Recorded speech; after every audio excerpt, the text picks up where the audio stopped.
You're listening to the Hockey Podcast Network. New shows every day.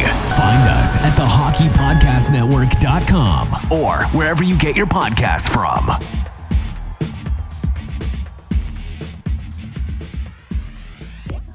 All right, well, you've heard us talk about DraftKings, the leader in daily fantasy sports, and how payday can come every day. Ooh, just like if you work at Taco Bell, turns out, because you can get paid every day when you work there.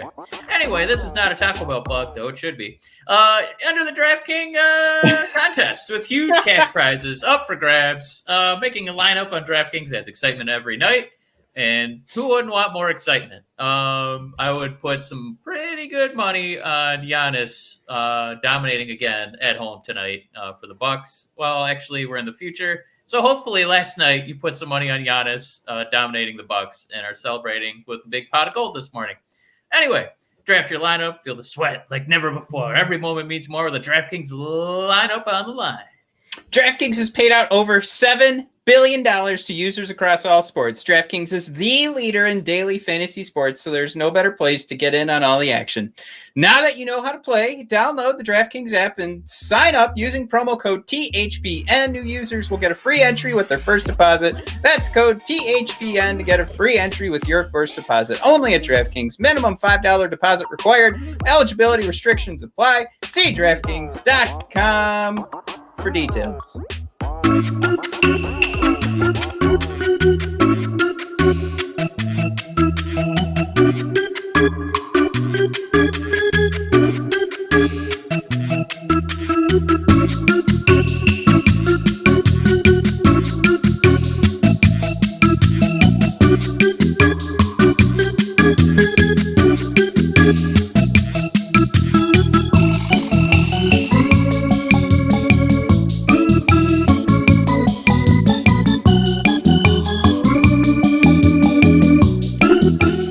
Welcome to episode 64, season 2 of Red Wings Rant, brought to you by the Brothers of Discussion and the Hockey Podcast Network, where tirades and impassioned pleas for your Detroit Red Wings finally have a home. That's right, here at Red Wings Rant. Today, we're going to be taking a look at who is protected by Steve Yzerman, and as mentioned before in every other episode, the Yzer plan. Who is protected from the Seattle expansion draft, who's left vulnerable, exposed, if we may, and we'll take a look at a couple of quick mock drafts. Put together a couple of teams that could challenge for the President's Trophy based on who's available. So this is where we'll find out where Seattle is building from. Are they building from an eyeball test perspective, or are they building through analytics? Of course, as always, we're using the great mind of Jay Fresh and all of his wonderful models that he makes available to his subscribers. So we'll take a look at all that stuff. So sit back, relax, and here we go. Alrighty, guys. Welcome again to Red Wings Rant. Let's take a look at who the Red Wings did decide to protect. If you listen to the last episode, first name on the list, we had. I thought it was going to be fun. But of course, no fun was had because everybody said, "What are you, crazy?" But this is what I said was, is there a possibility that there's going to be a crazy addition to our exposed list that we just didn't see coming, something similar to Peter Mrazek? And I think we really didn't get any surprises here. But I played with that notion. Again, the first name on here, Tyler Bertuzzi. Next, Adam Erne, Robbie Fabbri, Dylan Larkin, Michael Rasmussen, Giovanni Smith, Jakub Vrana, Philip Hronek, Nick Leddy, new guy, Gustav Lindstrom, probably the biggest controversy here, if there is one, and Thomas Greiss. My first take, not a lot of controversy here. A lot of this stuff makes sense. And really, you could have just said it was a coin flip if you were going to be talking about Chalowski or Gustav Lindstrom here. They're both at that same point in their career where we're not quite sure what we have. We've seen some steps forward in both guys. If I take a look at our YouTube comments, we have more fans of Dennis Chalowski, but maybe that's because he's a little bit more flashy. And there's something to the fact that Hronek's got a lot of offensive upside, and Moritz Seider has a lot of offensive upside. So maybe Gustav Lindstrom gets the nod because he's going to have a little bit more defensive upside. So maybe just playing that sort of game, gamifying it from that direction could be where the Yzer plan is coming from. But either way, I really didn't. I wouldn't guess that Cholowski's going to get picked up. I'm not going to guess if they left Lindstrom available that he would get picked up either. A couple other names I'm just, you probably could have played around a little bit for who was going to be left unprotected. Giovanni Smith is another guy I don't think they would have sniffed around. And Adam Erne is kind of up in the air. I think we threw that out there in the last episode. We had some folks that were thinking, of course the Kraken would want to take a stab at it. But I'm going to go ahead and say that there were a lot of guys that could have come in and out of this list. And ultimately, I think Red Wings Twitter is going to put a lot more effort and thought into what happened with the Detroit Red Wings protected list than the Seattle Kraken will. I cracked a joke with my wife that probably that first 15 minutes after that list was put out there, the amount of conversation that started for every other podcast was probably more conversation than will go down for the Seattle Kraken, because it does look like it's a nice, short, quick game as I scroll up here for everybody watching on YouTube.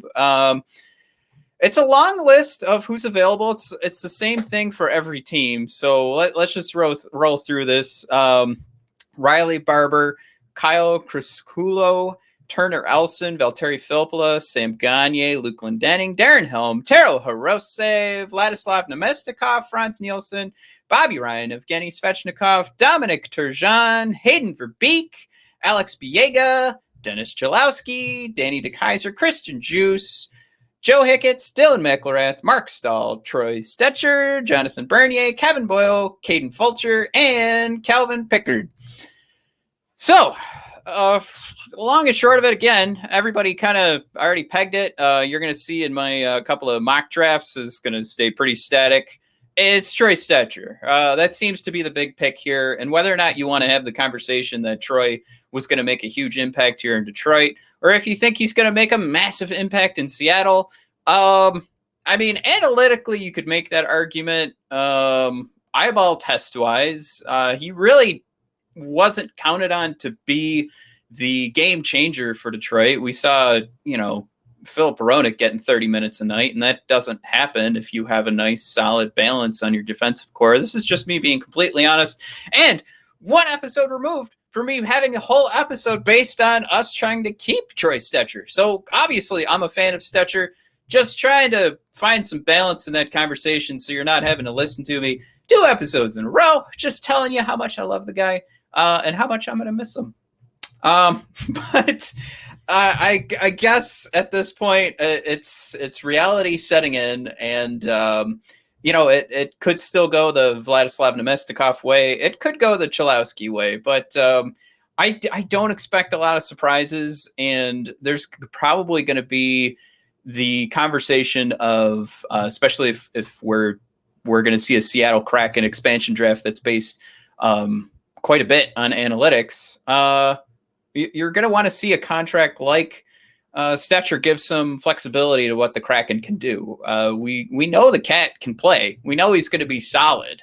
He's not necessarily going to be elite for you, but there may be some elite guys that the Kraken would want to spend money on, and you can get this more affordable contract for, again, solid is the key word here for Troy. You slot him in there in the bottom 4, you're going to be pretty happy. So, long and short of it, this seems like a great pick. When I'm filling out what I just did to make my Seattle Kraken team, I didn't really have a spot for Vladislav Namestnikov. So to that end, that makes a little bit more sense. And, there maybe was space to switch out. You're taking some big contracts when you're doing these mock drafts. And of course, when Seattle does the real thing, you're doing that because you got to hit that minimum. But you also want to have a pretty good team. So there could be the argument that the Kraken want to take a shot and see if they can develop Cholowski, take a much smaller contract, and maybe make space for which I did not, but make space maybe for like a Giordano. something like that fixed in there. But when you guys take a look at my expansion team, you'll see why Giordano wasn't a part of it and why I did include Stecher. Final thought on the whole thing here. Everything makes sense. Anybody that's too upset or, I mean, I've seen the articles pop up recently, especially with the Nick Leddy trade that just happened, that the honeymoon is over for Steve Yzerman.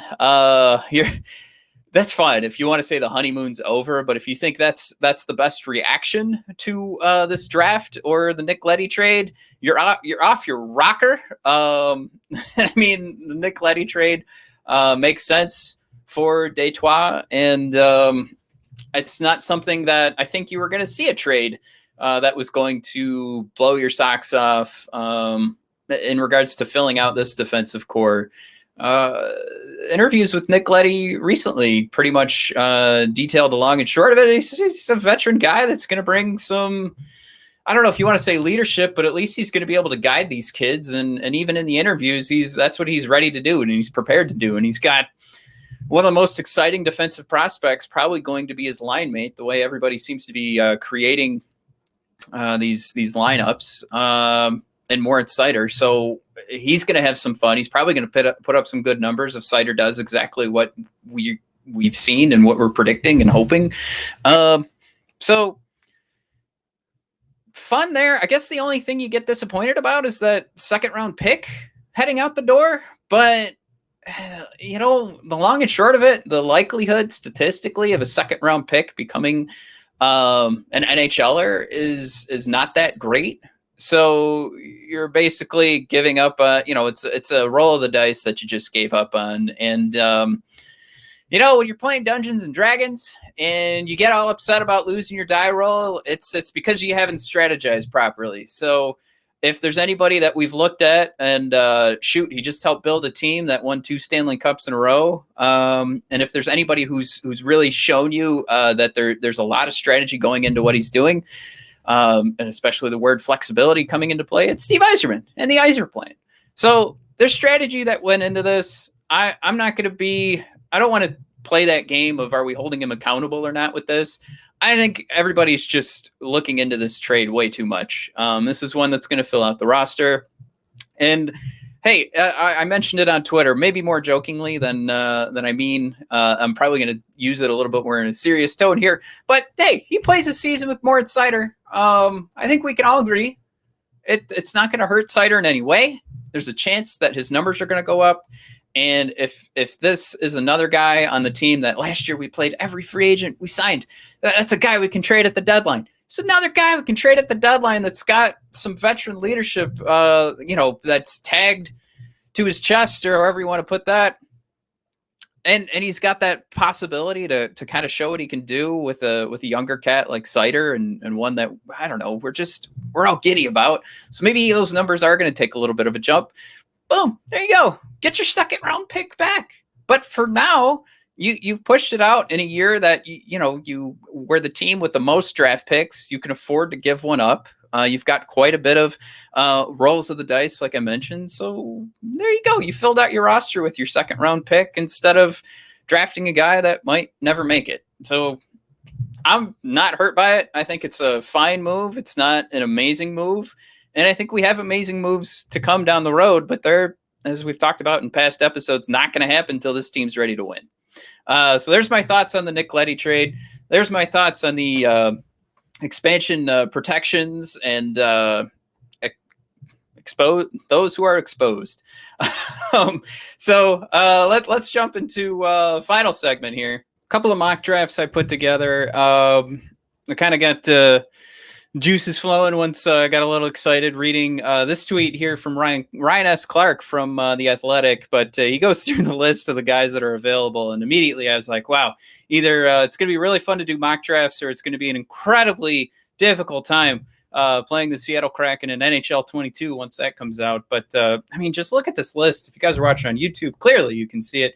Carey Price, Vladimir Tarasenko, Gabriel Landeskog, Ryan Johansson, Mark Giordano, Jonathan Drouin, Yanni Gourde, Tyler Johnson, Jason Zucker, Jared McCann, Capo Kakkonen, being thrown in there as a goalie, very small contract as well. I mean, that one's exciting from this prospect of being able to fill out the roster and save a little bit too for somebody that looks to be solid and in an up and coming career.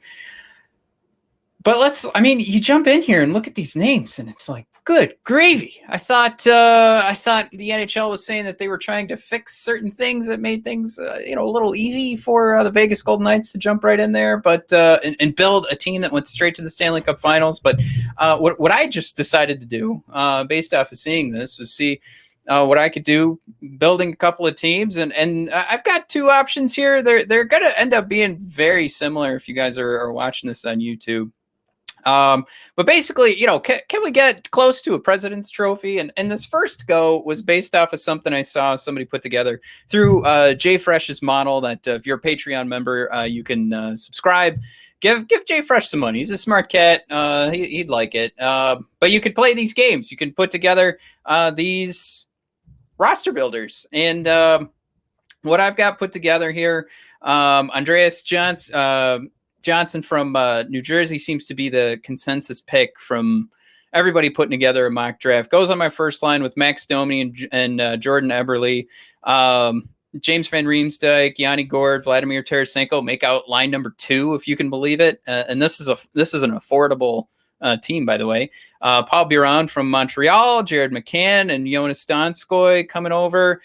Colin Blackwell, Curtis Lazar, and Cal Yarncroc filling out that fourth line. I mean, clearly, we're going to have a fun time building out the bottom 6 if you're the Seattle Kraken. There's going to be some guys that, would mix it up in the middle 6, sniff your top line for some of your crappier teams. But this is going to be something where they're going to be rolling 4 forward lines, and it's going to be tough to keep up. On the defensive side, probably the hottest guy out there from Winnipeg, Dylan DeMello and Calvin DeHaan coming over from Chicago. Oliver Killington from Calgary, Troy Stecher, we know where he's from, Marcus Pettersson from Pittsburgh, and Jake Bean from Carolina Hurricanes. This is a cat I tried to throw in and out for Nino Niederreiter, and I just couldn't do it. He does too much when you're building out this team and putting him on the bottom pairing, especially. Making this team just almost, I don't want to say impossible to play against, but it's going to be very difficult. And on the goaltender side, there's already the conversation of Chris Drager coming over from the Florida Panthers and Ben Bishop being picked up as well. Strong possibility, especially with the name I just mentioned in Kaapo Kähkönen, that Ben Bishop's not going to get picked up, and they're going to save some more room for whatever they're going to have to pay Chris. So that was one go, and I have a couple of changes here as we switch over, and I did have a couple of changes as you take a look here. If you're watching on YouTube, you can see a couple of names just flash over. But I'm gonna kind of play around with this because I kept my second line the same, and I did play around again trying to get Nino Niederreiter in there, but just couldn't get the points to add up. And this is a team too, like as I'm gonna start going through this in a second, but still falls under the $81.5 million in the cap hit, which I mean is huge when you're trying to do this, because clearly you could just pick up Carey Price, put him in as your goalie, and hey, nice and easy, right? You've got the best goaltender in the league, but this is 80.2, so this is still trying to be as reasonable as possible. Still no Carey Price mixed in there. 80.2 million. The first line's going to get a change from Max Domi to Matt Duchene, and I did that even though Domi probably has a lot of brand value that you could throw in there and make him the face somewhat of your franchise, because you're going to have to find somebody in here to do it. Matt Duchene does it just, I think there's more name recognition there. And you know what? If you can afford the contract, that's really what you're paying for here. Is you can say you have a top line center, which is the game the Nashville Predators played, and it didn't go so great. But I mean, shoot, we're trying to build out a President's Trophy winner here. And like I mentioned, that second line isn't going to change at all. I think you really do. You can make away like gangbusters going Yanni Gourde, Vladimir Tarasenko, and JVR. now that I mentioned it, the third line isn't changing much either, but we finally did make a change. Since we did pick up Matt Duchene, we had to take out Cal Yarncroc out of that fourth line. And you could fit in Christian Fischer from the Arizona Coyotes. From an analytics standpoint, it works. You're filling out still. You got your right winger making the fit. And this is going to kick up that fourth line. Well, you've kicked up the first line enough, but this fourth line will be able to keep up, I guess, based on the first team we mentioned and the second team. So this at least gets a little bit closer. You don't have to take too far of a drop in Yarncroc. And then from the defensive side, the WAR went from 3.9 to 5.2. And we made two changes from the left side defensemen. DeMello and Calvin DeHaan are still going to be your top pairing. Second pairing, you still keep in Stecher on the right side. Hayden Fleury, though, from Anaheim Ducks is getting his shot. Jake Bean staying on the right side for Carolina, and Nick Jensen going in on the left side. Goalies are going to stay the same, and this team just went from 112 points in that first projection to 118. And really, you're only making a few changes here. And when you're looking at this and trying to fit in who's going to go where, really all we did was say that Calgary's expansion draft pick is just going to end up being some kid now that we can try and develop. Same thing with Pittsburgh. And we fit in instead with Anaheim and Washington's picks that in the previous go didn't fit in. Now they do. And really no worries there. And we still met everything we needed to do in regards to the hitting the bottom floor on the players. And like I mentioned too, salary cap still fits. You're at 80.2. So you don't get to have any fun in free agency. A lot less flexibility there, and there's options there that Seattle might want to make room for. But if you want to put together a formidable team, especially from the forward side, and we mentioned this in the last episode, how much easier it is to fit these forwards together. Very good here. And from the defensive side, I mean, you could be pretty reasonable here from a contract perspective, and Jake Bean might have to figure in maybe a little bit higher since he's going to need a new contract. I think those are some of the games you're playing here, but a very affordable defensive team. And really all you got to do, you take out Matt Duchene and you're really, you're saving a lot of money there. And who's to say he's really going to add 6 points in the standings compared to Max Domi, but either way you slice it, you save some dough and take out the Matt Duchene pick. This team could be very formidable. And with some of the names that are available in free agency as well, I just can't help but think that Seattle's going to have a banger of a team here. And if not, they're getting a lot of draft picks with some of these names that maybe teams do want to hang on to. So if that doesn't happen, they're going to get paid quite a bit in some future rolls of the dice, as we mentioned earlier, for this team to find some success. All right, everybody, thank you for tuning in. As always, find us at BOD Hockey on Twitter. If you're watching us on YouTube, please hit that subscribe button. Greatly appreciate it. And got that Twitch channel rolling. Played some WWE Battleground, and it wasn't my favorite thing, but hey, we'll keep trying. We'll see if we can find some games that I'm interested in. But thank you everybody for tuning in. And hey, we got through it. We got through the expansion draft protected list. We have the full draft coming up. I mean, just prepare yourself. It's probably going to be Stecher, so no real surprises coming up this week, but we'll hit you guys up once that team is drafted. It'll be fun to talk about, and we'll talk about, I guess, saying goodbye to Stecher and figuring out where this team goes from there. All right. Thanks for listening, everybody. Have a good one.